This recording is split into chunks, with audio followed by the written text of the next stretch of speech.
Welcome back to another video, guys. Today is a little bit different, no crazy video or anything. Today I'm talking about what mods I've actually done to my Honda Civic. So, as the video says, today I'm talking about all the stuff that I've done to my car. I've been asked this quite a lot on my Instagram, probably 10 to 15 times by different people, so I thought it's, Christmas time, so there's not a lot going on really for cars, so I thought I'd do a little video talking about all the stuff and the mods that I've done to my car. So for the people that do not know, this is a 2009 Honda Civic Type R, which means it's the FN2 model. It's been raining all day, so it's absolutely soaking, so apologies if it looks a bit terrible on camera. And yeah, I've had this car now for probably just over a year, about 15 months I think, off the top of my head, and I bought it completely standard. I think it had done about 60,000 miles when I bought it, so it was quite low mileage for a K20, which is another reason that I was really happy to get this one. But as I said, it's had full history, 2 keys when I bought it, all that sort of stuff.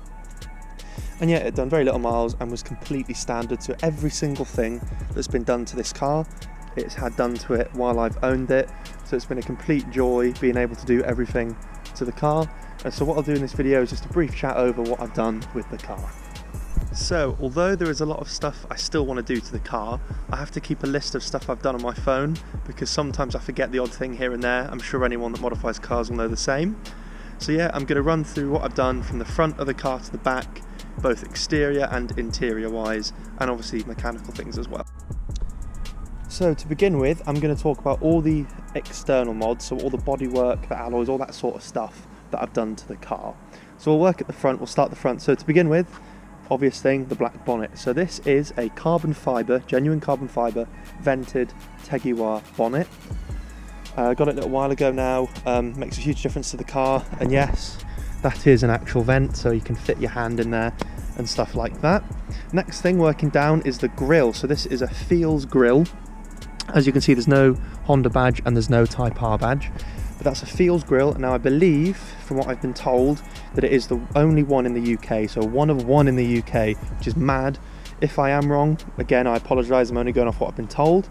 So yeah, that's the grille sorted. So the canards, we have some canards on here from Teguar again. If you have one of these cars, Teguar is such an amazing brand to go to for parts. Then down here, as you can see, we have a CM Composites front splitter with the the CM Composites genuine carbon fibre rods.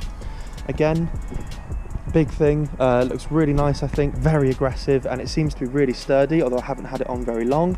And finally, to finish off the kind of front, we have a Teguar again, black and silver towing eye. So that kind of is everything I've done at the front exterior wise. It should be getting some new lights soon, some nice LED coloured ones, but that kind of does look a lot more aggressive at the front than standard. Moving on to perhaps my favourite exterior feature, the alloys. So these alloys are genuine Work Emotion Kais in the limited Titan bronze colour.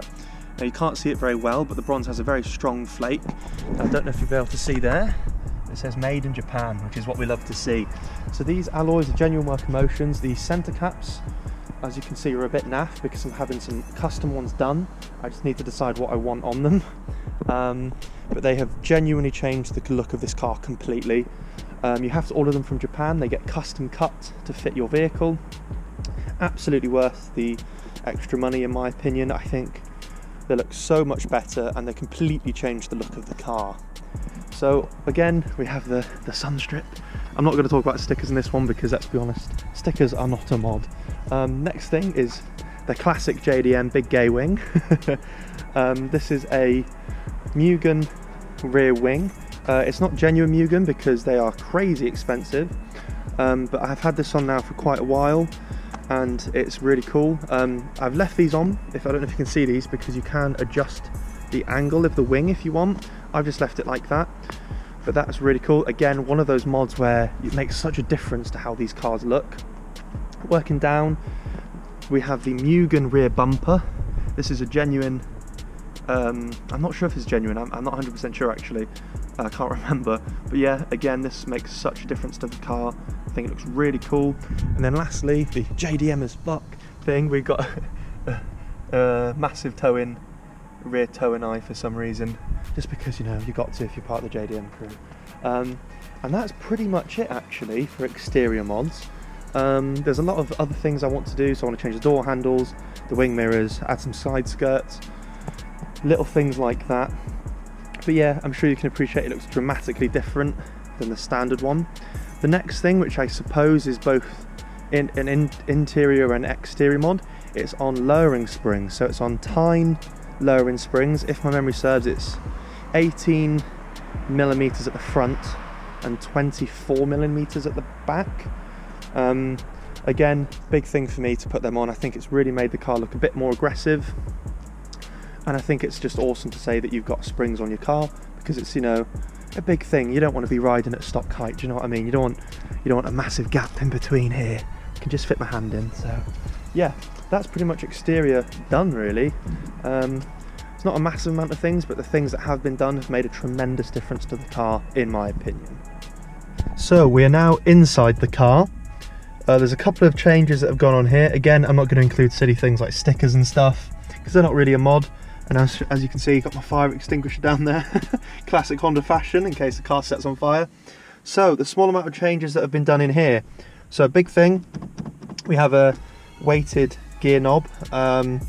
Doesn't really make a massive difference, really. Makes a little tiny difference, but the main reason that I got one of them was for the eye, really. I think it looks a lot better than the standard silver knob. And then something else that's been done underneath this, it has a TDI North short shifter fitted. So what that does is basically it makes the throw in the gears a lot shorter. For me personally, you notice it most when you're going into fifth. The space between third and fifth is very, very short. So when I first had the mod done, it took me a little while to not keep putting into fifth when I meant to go into third, or vice versa. But again, that's made a really big difference in my opinion. That's pretty much it for at the front. There's a couple of things that have been done in the interior at the back that I'll show you now. So you are going to have to excuse the mess, guys, at the back. I'm currently sorting out a couple of things, so my car's been kind of used as a space to sort things out. Big thing at the back, it doesn't have any back seats. This was obviously a free mod to do, didn't take too long, but the seats in these weigh a ton at the back, so I've taken those out, and I've also added a rear strut bar which just connects in here. If you can see, it's just a bolt.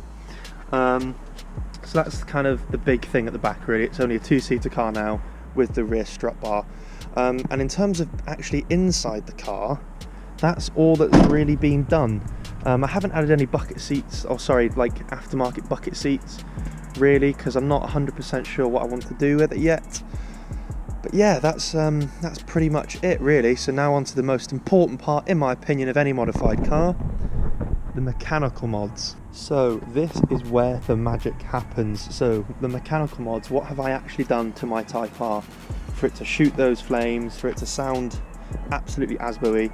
So what have I done? To begin with, HKS intake system. Hang on, let me just get a torch out. I would very highly recommend the HKS intake system.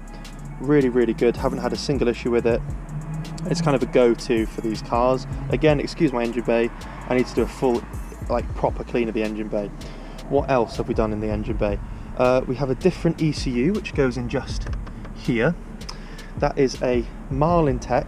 So it's a Paul West ECU, who used to be the head tuner at TDI North. I think it's a stage 1 or 2. I'm not sure how they categorise it, because obviously it's a bit weird it being a non-turbo, naturally aspirated. Completely changed the car. I cannot recommend Marlin ECU Tech enough. Paul West is awesome. The guys at TDI North are awesome. It's a completely different car. When I got in it, I was like mad, absolutely insane. Something else that I've done to the engine that you can't see, it has both a D-cap, so we don't like caps on this car, we don't have a cat, and it's also got a 421 manifold as well. So that's kind of freeing up that airflow, making it a lot louder, and just providing us a better mid-range kind of, paired with the ECU, a better mid-range power. The manifold is again from TDI North, so Japan. It's a Toda Racing manifold. It's a bit pricey, but I would highly recommend this manifold. Absolutely amazing. I think that's it. One of the last pieces of the puzzle as well for why my car is so loud is the exhaust system. So it's a Martellius exhaust system. It's not the most common on these cars, and it's not the nicest to live with daily, if I'm being 100% honest. But again, it's why it's so loud. It's only a single exit, so I don't know if you can see on the camera, with how hot the exhaust is, it's actually melting slightly the black plastic around the exhaust port, and there's no exhaust here, but unfortunately I'm not really sure what to do with that because, you know, these are traditionally dual exits. But again, I think it was a really good move for me to go for the single exit exhaust system. As I'm sure you've heard on the channel or on my Instagram, which is in the link below, this car sounds absolutely mad, and when it's popping a little flame, it just sounds crazy. I'm very happy I went with that exhaust system, to be honest. And finally, the last crazy mod which I've done to this car is along with the ECU, is ECU Tech from TDI North. This is a module that you put in your engine bay, and I'll show you how it works. And this basically allows you to control and monitor your car from your phone. So you have to have the ignition on. You just press my car, check my Bluetooth on, it is. That brings up this menu. So if you press info, it tells you the type of car, the VIN number of the car. Press dashboard, it shows you your vehicle speed and your RPM. The car's currently off, so it's not showing any. It's just so you can hear me talk. So if you press on data logging, it brings up your pressures, your oil levels, just everything that you need to, or possibly need to know really, when you're out and about at car meets, on the move. Can't praise this app enough. It's a completely free app. Don't worry, you don't have to pay for it. You've also obviously got your traditional map switching. Map 4 for me is an absolute godsend. So here you have adjustable launch control, so when you're idle you can change the RPM from 8,000 RPM all the way down to 2.5. I usually keep it around 6.1, 6.2, just, you know, to be as buoy when I'm revving at idle. You have a DTC tool as well. You've got OBD readings, so if there's something wrong with your car, you can try and diagnose what's up with it. And then you also have a performance analyzer, so an extremely accurate representation of like 0 to 60 times if you want to time them, stuff like that. Yeah, basically the biggest thing for me in this car is the ECU. I'll quickly run through what the maps do for you. So I'll go onto the maps and I'll tell you what they do. So map 1 is all features. So it lowers the VTEC when it kicks in. You have a higher RPM, I think it goes to 8.6 or 8.8 at the limit. You have flat foot shifting mapped in, and you have launch control, and also splutter or backfire, sorry, on downshifts.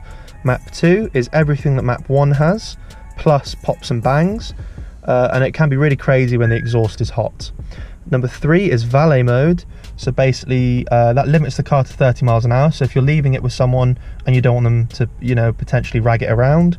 And finally, map 4 is security. So that turns off, I think, the ECU or the injectors. And basically that means that even if you steal my keys, you can't turn the car on.